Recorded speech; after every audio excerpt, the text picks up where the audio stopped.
ലേക്ക് എത്താൻ നമ്മൾ പരിശ്രമിക്കുന്നില്ല. നമ്മള് നമ്മള് നമ്മള് ഒരു കാര്യത്തിലേക്ക് മാറണമെങ്കിൽ അതിൽ ആദ്യമായിട്ട് നമ്മൾ എടുക്കേണ്ട ഡിസിഷന് നമ്മൾ മാറണം. നമ്മളാണ് നമ്മുടെ പുതിയ പുതിയ കാര്യങ്ങള് നമ്മളാണ് തീരുമാനിക്കേണ്ടത്. അല്ലാണ്ട് നമ്മള് മറ്റുള്ള കാര്യങ്ങളെ കുറ്റം പറഞ്ഞു, കാലങ്ങളെ കുറ്റം പറഞ്ഞോ, അല്ലെങ്കിൽ സംവിധാനങ്ങളെ കുറ്റം പറഞ്ഞോ, അല്ലെങ്കിൽ ഇവിടെയുള്ള ആൾക്കാരെ കുറ്റം പറഞ്ഞോ ഒരു കാര്യമില്ല. നമ്മളുടെ ജീവിതത്തിൽ എന്തെങ്കിലും ഒരു മാറ്റങ്ങൾ ഉണ്ടാവണമെങ്കിൽ അത് നമ്മളാണ് തീരുമാനിക്കേണ്ടത്, നമ്മളാണ് വിചാരിക്കേണ്ടത്. നമ്മുടെ ഇവിടുത്തെ സ്ലാഗൻ എന്ന് പറയുന്നത് വി ഡിഫൈൻ അവർ ടുമാറോസ്. നമുക്ക് ഇടയ്ക്കൊക്കെ ഫീൽ ചെയ്യും നമ്മളൊന്നുമല്ല, നമ്മളെ കൊണ്ടൊന്നും ചെയ്യാൻ പറ്റൂല, നമുക്ക് ദൈവം ഒരു കഴിവൊന്നും തന്നിട്ടില്ല. ഇപ്പൊ SSLC റിസൾട്ടൊക്കെ വന്നു, ചിലർക്ക് നല്ല മാർക്ക് കിട്ടിയിട്ടുണ്ടാവും, ചിലർക്ക് കുറച്ച് കുറഞ്ഞ മാർക്കായിട്ടുണ്ടാവും. A+ കിട്ടണമെന്ന് വിചാരിച്ച ആൾക്കാർക്ക് A+ കിട്ടിക്കൊള്ളണമെന്നില്ല. അപ്പൊ നമുക്ക് ഒരു തോട്ട് വരും, എന്നെ കൊണ്ട് ഒന്നിനും പറ്റൂല, എന്നെ കൊണ്ട് അതൊന്നും ചെയ്യാൻ പറ്റൂല. അപ്പൊ നമ്മൾ മനസ്സിലാക്കേണ്ട കാര്യം, നമ്മൾ ആദ്യം നമ്മളെ തന്നെ മനസ്സിലാക്കണം. ഇവിടെ ഇരിക്കുന്ന ഓരോ ആൾക്കാരും യുണീക്കാണ്, പവർഫുള്ളാണ്. ഫസ്റ്റ് ആദ്യം നമ്മൾ നമ്മളെ തന്നെ മനസ്സിലാക്കിയെടുക്കണം. നമ്മുടെ ജീവിതത്തിൽ നമ്മൾ മാറ്റങ്ങൾ കൊണ്ടുവരണമെങ്കിൽ നമുക്കുള്ളതായ കഴിവുകള് നമ്മൾ തന്നെ സെൽഫ് കോൺഫിഡന്റ് ആയിട്ട് കൊണ്ടുപോകണം.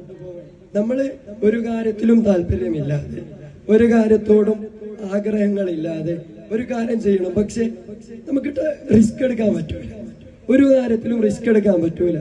എനിക്കത് ചെയ്യണം, ജീവിതത്തിൽ മാറ്റങ്ങൾ കൊണ്ടുവരണം, പക്ഷെ എന്റെ ചുറ്റുള്ള ആൾക്കാർ നമുക്കൊക്കെ ചെയ്തു തരണം. സ്വന്തമായിട്ട് മാറാന് ആർക്കും സ്വന്തമായിട്ട് റിസ്ക് എടുക്കാനും പറ്റൂല. അതാണ് നമ്മളിൽ ഇന്ന് വന്ന് നമ്മളെ കാണുന്ന ഒരു കാര്യം. നമ്മൾ റിസ്ക് എടുക്കാണ്ട്, നമ്മൾ സ്വന്തം മാറാണ്ട് നമ്മുടെ ജീവിതത്തിൽ മാറ്റങ്ങൾ കൊണ്ടുവരാൻ സാധിക്കില്ല. അതാണ് നമ്മൾ ആദ്യമായിട്ട് മനസ്സിലാക്കേണ്ട കാര്യം. നമ്മൾ ചെയ്യുന്ന കാര്യം, we do the thing is,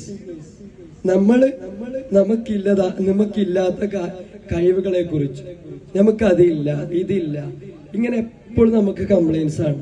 ഇല്ലാത്തതിനെ കുറിച്ച് കംപ്ലൈൻസ്, നമ്മുടെ കംപ്ലൈൻസ് ഒരിക്കലും തീരാൻ പോകുന്നില്ല. അപ്പൊ നമുക്ക് അതില്ല ഇതില്ല എന്ന് പറഞ്ഞിട്ട് കംപ്ലൈൻസ് പറയുന്നതിന് പകരം നമ്മളെ മനസ്സിലാക്കി നമ്മളെ മാറ്റാൻ നമ്മൾ തന്നെ തീരുമാനിക്കും. ഞാൻ നിങ്ങൾക്കൊരു കഥ പറഞ്ഞു. കഥ കേൾക്കാൻ ഇഷ്ടമാണോ? കഥ കേൾക്കാൻ ഇഷ്ടമാണോ? അമേരിക്കയിൽ ഒരു കുട്ടി ജനിക്കുകയാണ്. മാതാപിതാക്കള് ഒരുപാട് പ്രതീക്ഷയോട് കൂടിയാണ് കാത്തിരിക്കുന്നത്. ഏതൊരാൾക്കാരും ഒരു കുട്ടി ജനിക്കുമ്പോൾ ഒരുപാട് പ്രതീക്ഷയോട് കൂടിയായിട്ടുണ്ടാവും കാത്തിരിക്കുക. അതുപോലെ തന്നെ ഈ കുട്ടിയുടെ മാതാപിതാക്കളും ഒരുപാട് പ്രതീക്ഷയോടെ കാത്തിരിക്കുകയാണ്. അങ്ങനെ കുട്ടി ജനിച്ചു. ഡോക്ടർ പുറത്തു വന്നിട്ട് ആ മാതാവിനോട് ചോദിക്കുന്നുണ്ട്, മാതാപിതാക്കളോട്, നിങ്ങൾക്ക് നിങ്ങളുടെ മകളെ കാണണോ എന്ന് ചോദിക്കുന്നുണ്ട്. അപ്പൊ മാതാപിതാക്കൾ വളരെ അത്ഭുതപ്പെട്ടാണ്. ഒരുപാട് ആഗ്രഹിച്ച കുട്ടിയെ പെട്ടെന്ന് ഡോക്ടർ എന്തുകൊണ്ടാണ് നിങ്ങൾക്ക് നിങ്ങളുടെ മകളെ കാണണോന്ന് ചോദിക്കുന്നത്? അപ്പൊ മാതാപിതാക്കൾ പറയുന്നുണ്ട്, നമ്മുടെ കുട്ടിയാണ്, നമ്മൾ ഒരുപാട് ആഗ്രഹിച്ച കുട്ടിയാണ്, നമുക്ക് ആ കുട്ടിയെ കാണണമെന്ന് പറയുന്നത്. അപ്പോ ഡോക്ടർമാർ പറയുന്നുണ്ട്, നിങ്ങളുടെ കുട്ടിക്ക് കാലുണ്ട് പക്ഷെ കൈകളില്ല എന്ന് പറയുന്നുണ്ട്. മാതാപിതാക്കൾ ഷോക്കായി പോവാണ്. ഇതുവരെ ഒരു പ്രശ്നമില്ല എന്ന് പറഞ്ഞ കുട്ടികള് പെട്ടെന്ന് കൈകളില്ല എന്ന് പറയുമ്പോൾ ഒരുപാട് സങ്കടം തോന്നുകയാണ്. ഏതൊരു മാതാപിതാവിനെ സംബന്ധിച്ചിടത്തോളം വളരെ സങ്കടമുള്ള ഒരു കാര്യമാണ്. എന്നിട്ട് ആ മാതാപിതാക്കൾ ആ കുട്ടിയെ കൊണ്ടുപോവാണ്. എന്നിട്ട് സാധാരണക്കാര് വളർത്തുന്നത് പോലെ വളർത്താണ്, സ്കൂളിലേക്ക് അയക്കാണ്. സാധാരണക്കാര് ചെയ്യുന്ന ഓരോ കാര്യങ്ങളും ആ കുട്ടി കാലുകൊണ്ട് ചെയ്യും. അങ്ങനെ കാലങ്ങൾ ഇങ്ങനെ വളർന്നു. ഇടയ്ക്കൊക്കെ ആൾക്കാർ പറയുന്നുണ്ട്, ഈ കുട്ടിയെ സ്പെഷ്യലായിട്ടുള്ള ഏതെങ്കിലും സ്കൂളിലേക്ക് അയക്കണം, അല്ലെങ്കിൽ അത് ഭയങ്കര ബുദ്ധിമുട്ടായിട്ടുണ്ടാവും, ആൾക്കാർ പറയുന്നുണ്ട്. പക്ഷെ അതൊന്നല്ല, എന്റെ കുട്ടി സാധാരണക്കാർ പഠിക്കുന്ന സ്കൂളിൽ തന്നെ പഠിക്കണമെന്ന് മാതാപിതാക്കൾ പറഞ്ഞിട്ട് ആ കുട്ടിയെ സ്കൂളിലേക്ക് അയക്കാണ്. കാലങ്ങൾ ഒരുപാട് നീങ്ങാണ്. ആ കുട്ടിക്ക് ഡ്രൈവിംഗ് ലൈസൻസ് എടുക്കണമെന്നുള്ള ആഗ്രഹം വരികയാണ്. ആ കുട്ടി ഇടയ്ക്കൊക്കെ ആ കുട്ടിക്ക് ഒരു തോന്നൽ വരികയാണ്, എന്നെ കൊണ്ട് പറ്റുമോ, കാലുകൊണ്ട് ഡ്രൈവിംഗ് ലൈസൻസ് നേടാൻ പറ്റുമോ?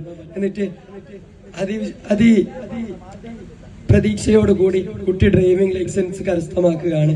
എന്നിട്ടും കാലങ്ങൾ ഇങ്ങനെ മുമ്പോട്ട് പോവാണ്. അതിനുശേഷം ആ കുട്ടിക്ക് തോന്നാണ്, എനിക്ക് പറക്കണമെന്ന് തോന്നാണ്. അങ്ങനെ ആ കുട്ടി ലോകത്തിലെ the first woman who drive the flight in the world, ആ ഒരു അനുമതി ആ കുട്ടി നേടുകയാണ്. ലോകത്തിലെ the one of the woman, സ്വന്തമായിട്ട് കൈകളില്ലാത്ത കുട്ടി, ആ പെൺകുട്ടി സ്വന്തമായിട്ട് ഫ്ലൈറ്റ് ഓടിച്ചു കഴിഞ്ഞിരിക്കുകയാണ്. അപ്പോ നമ്മൾ മനസ്സിലാക്കേണ്ടത് നമ്മളിൽ ഓരോരുത്തരിലും ഓരോരോ കഴിവുകളുണ്ട്. ഞാൻ നേരത്തെ സൂചിപ്പിച്ചതുപോലെ ഇവിടെ ഇരിക്കുന്ന ഓരോ ആൾക്കാരും സ്ട്രോങ് ആണ്, യുണീക്കാണ്. നമ്മൾ നമ്മുടേതായ കഴിവുകൾ തിരിച്ചറിയുക, നമ്മൾ അതിനു വേണ്ടി പരിശ്രമിക്കുക. മാറ്റങ്ങൾ കൊണ്ടുവരണമെന്ന് ആഗ്രഹിക്കുന്നതിലുപരി ആ മാറ്റങ്ങളിലേക്ക് എങ്ങനെ എത്താമെന്ന് നാം ഓരോരുത്തരും അതിനുള്ള വഴി കണ്ടെത്തുക.